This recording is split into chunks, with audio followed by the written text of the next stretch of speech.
Today, we are looking at a transcript of a passionate commentary segment dissecting online conflicts between conservative figures like Candace Owens and Ben Shapiro, while weaving in sponsor reads and elaborate internet conspiracy theories. You clearly know your niche deeply and bring incredible energy, but we are going to jump straight into the feedback, starting with how the lack of initial context is kind of alienating your new listeners.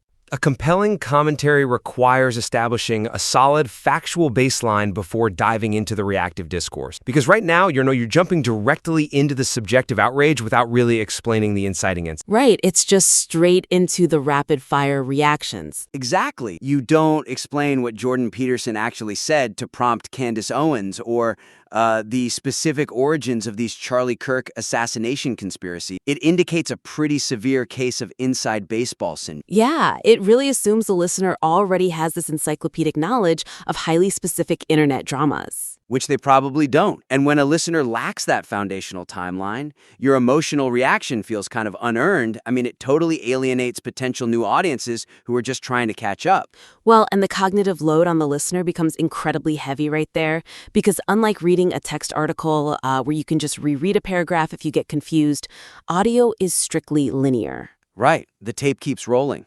Exactly. If a new listener hears a reference they don't get, their brain naturally pauses to search its memory banks. But the audio keeps playing. So by the time they give up trying to piece it together, they've missed the next 30 seconds of your actual commentary. The train has completely left the station. Yeah.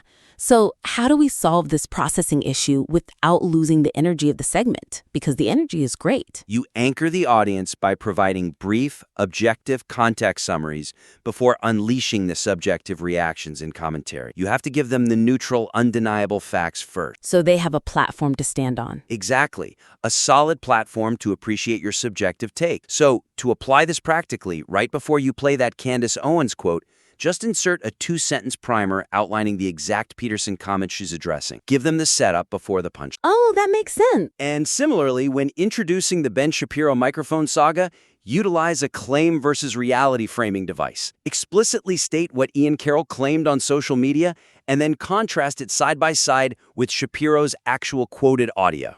Because right now, they just blend Ian Carroll's misquotes and Shapiro's response into one breathless, continuous paragraph. Right. And separating them establishes you as the authoritative arbiter of the facts. I hear that, but wouldn't spoon-feeding a history lesson kind of kill the frenetic vibe the creator is clearly aiming for?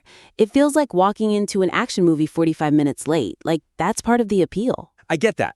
But it's not about doing a 10-minute encyclopedic deep dive before you get to the jokes. It's about understanding the mechanics of audio contrast. What do you mean? Well, think about how music is mastered in a studio. If every single instrument is pushed to maximum volume from the very first second of the track, nothing actually sounds loud. It just sounds like a flat brick of noise. Oh, right. The ear gets fatigued. Exactly. You need dynamic range. And the same principle applies to emotional outrage in broadcasting. If everything is presented at an emotional 10 out of 10, nothing stands out. So the context provides that contrast. Yes, by providing a flat, objective 15-second summary saying, here's the exact tweet Peterson sent, and here is how Owens responded, you create a launching pad. That moment of objective neutrality is the quiet before the drop. Ah, I see. It makes the subjective outrage that follows feel entirely justified and sharp. It grounds the chaos so the listener's brain can stop building the timeline and start absorbing the brilliant critique you're making. That's a great point. You just mentioned grounding the listener's nervous system to control the emotional pacing. But there is a moment later in this audio where that nervous system gets completely derailed. Oh, I know exactly what part you're talking about. Yeah, it has nothing to do with internet drama. Right in the middle of the transcript, there's this intense, highly charged discussion about violent rhetoric, anti-Semitism, and the purported assassination of Charlie Kirk. And then, without taking a single breath, the script drops right into a promotional read for Concerned Women for America.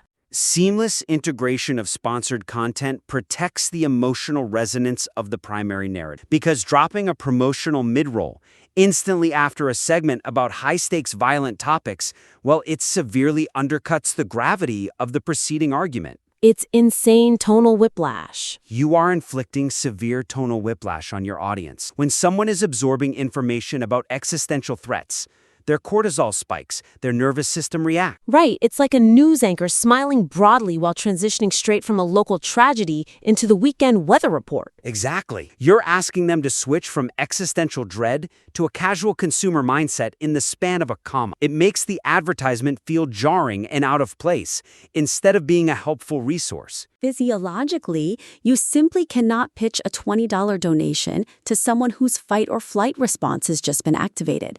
The friction there is massive. So how do we restructure this? You need to design deliberate structural buffers that explicitly acknowledge the pivot, ensuring the audience's emotional state is reset before they are pitched a product. Give me an example of how that sounds. Well, first, you could implement a distinct musical bumper or a clear verbal pivot. Something as simple as, we'll return to dissecting these online clashes in a moment, but first, let's look at resources for the home front. You explicitly tell them the topic is changing. Or just move the ad entirely. Yeah, alternatively, you restructure the piece. So the sponsor read sits near the conclusion. Put it after the $200,000 debate challenge, where the conversational energy is inherently lighter and more transactional, rather than sandwiching it directly after the intense Shapiro segment. Let me push back on that a little bit, though. Looking closely at the text, the host actually ties the geopolitical chaos directly into their own anxieties. They say, I look at my daughter and I'm constantly worried about all this crap she learned. Right, yeah. So it seems like a deliberate stylistic choice to embed the ad into their organic frustration as a parent. If we mandate a structural buffer, don't we destroy that conversational authenticity, turn it into a sterile corporate transaction? I mean, the thematic bridge linking the geopolitical chaos to domestic parenting anxieties is actually brilliant. It's a great way to make an ad feel native. The problem isn't the theme, it's the mechanical pacing of the transition. Oh, okay. The execution. Exactly. Think about driving a manual transmission car. You can seamlessly shift from third gear into fourth, but you still have to press the clutch. If you don't use the clutch, the gears grind and the whole car shudders. So a structural buffer is basically the audio equivalent of the clutch. That's exactly it. And it doesn't have to be a robotic corporate disclaimer. A conversational buffer sounds like taking a deep breath. Literally, you sigh, take a distinct moment of silence and say, you know, stepping back from all this intense madness for a second, it just makes me think about what we are passing down to our kids. Oh, wow. Yeah, that transition is still completely native. It is. It's still authentic to the host's persona, but it gives the audience psychological permission to close the mental file on the internet drama before you ask them to open their wallets. It respects their emotional band. And frankly, it protects the advertiser's brand safety too. No sponsor wants their resource breathlessly associated with the adrenaline spike of an assassination conspiracy. Definitely not. So separating them slightly does a massive service to both the content and the business model. But let's pivot here. Once we have the timeline structured and the emotional bandwidth protected, we need to look at the actual rhetorical tools being utilized. Right. The vocabulary. Yeah, let's look at the climax of the material, where the speakers react to that Eric Cartman-like conspiracy video about Charlie Kirk hiding on a 10-acre island in New Zealand or Montana. Yeah, that part was wild. It was, but the vocabulary choices really caught my eye. The speakers rely heavily on shared, generalized phrases. We hear a lot of, they are insane, it makes my head hurt, brain rot, and stupid. Elevating the descriptive vocabulary and assigning distinct analytical lanes to each speaker transforms a standard reaction piece into an authoritative critique, because the fundamental weakness here is that the voices just merge into a single tone of generalized outrage. Right. They just agree with each other endlessly. Yeah, both speakers are relying heavily on informal, repetitive exclamations rather than distinct, elevated analysis. And when this happens, it severely diminishes your perceived intellectual authority. It starts to feel like a generic echo chamber instead of a sharp dissection. Exactly. When everyone simply agrees that a video is brain rot over and over again, there is nowhere left for the conversation to go. You just hit a rhetorical ceiling. It's like two people pointing at a burning building and just yelling, "It's hot," in perfect unison. Or like stepping into a commercial kitchen to review a terrible dish, and both chefs just start yelling, "It tastes terrible." Right, yes. As the audience, We know it's terrible, but we need one chef explaining that the sauce lacks acidic balance, while the other points out that the fat wasn't rendered properly. That division of labor is why we tuned in. Exactly. You have to challenge the participants to adopt contrasting, specific frameworks when breaking down a piece of media. Ensure that each voice adds a unique layer to the argument. So, how do we map that onto the basement-dwelling conspiracy theorist video? Well, deliberately assign one speaker to dissect the psychology of the clip. That speaker's lane is to explain that these theorists crave a soap opera narrative to feel a sense of control over a chaotic world. Okay. And the other speaker? Simultaneously, you have the other speaker completely dismantle the logical logistics of the argument. Their lane is pointing out the sheer geographical absurdity of choosing a New Zealand compound over deep Colorado if your goal is to stay off the grid. Oh, I love that. One handles the human element, the other handles the practical reality. Yes, it creates a multi-dimensional, dynamic conversation that constantly propels itself forward. But let me ask you this. Does formalizing these analytical lanes run the risk of sterilizing the raw coffee shop venting appeal? Because the brand seems built on two friends just letting loose. Do we lose the magic if we turn them into structured debaters? Not at all. You can absolutely be raw, unpolished, and fiercely passionate without being redundant. The goal isn't to turn the hosts into dry academic lecturers. What is the goal then? It's to maximize the sonic space they share. Think about a premier sports broadcasting team. They don't both deliver the exact same play call or scream the exact same reaction when a touchdown is scored, right? Right, one is the play-by-play announcer tracking the footwork,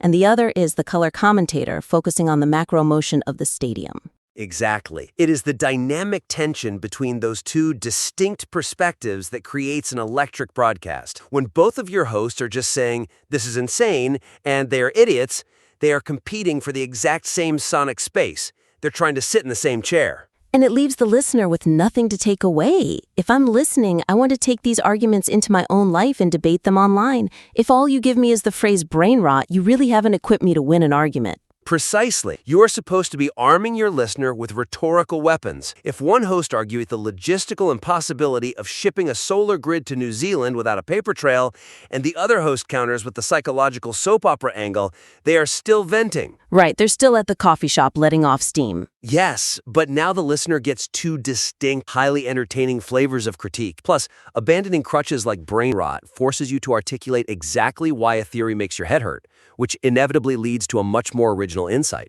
It respects the audience's intelligence while keeping the tone punchy and fast-paced. Awesome. Well, we have covered the complete architecture of this broadcast today, moving from how the listener initially processes facts to their emotional nervous system, and finally, the rhetorical tools they are left with. It's been a great breakdown. For the listener at home, here are your 3 main actionable takeaways. Number 1, anchor your audience with objective context before reacting. Utilize a claim versus reality framework to ground the listener's cognitive load, so your punchlines land without alienating new audiences. Number 2 is building deliberate tonal buffers around your sponsored content. Right, you must give the audience an audio clutch, a psychological breath, so they don't experience emotional whiplash when transitioning from geopolitical dread to a consumer mindset. And number 3, differentiate your speakers by assigning them distinct analytical lanes. separate the psychology from the logistics, so each voice adds a unique layer and actually arms the listener with rhetorical weapons, instead of just generalized outrage. Perfect. You already have the energy, the passion, and the deep niche knowledge that takes years to cultivate. Implementing these structural frameworks is simply about channeling that raw power much more effectively. Please apply these concepts to your next piece of audio and submit your revised work back. We would absolutely love to hear how it evolves and offer another critique. Absolutely. Keep pushing the boundaries of your format, keep challenging yourself to build stronger frameworks, and we'll see you next time.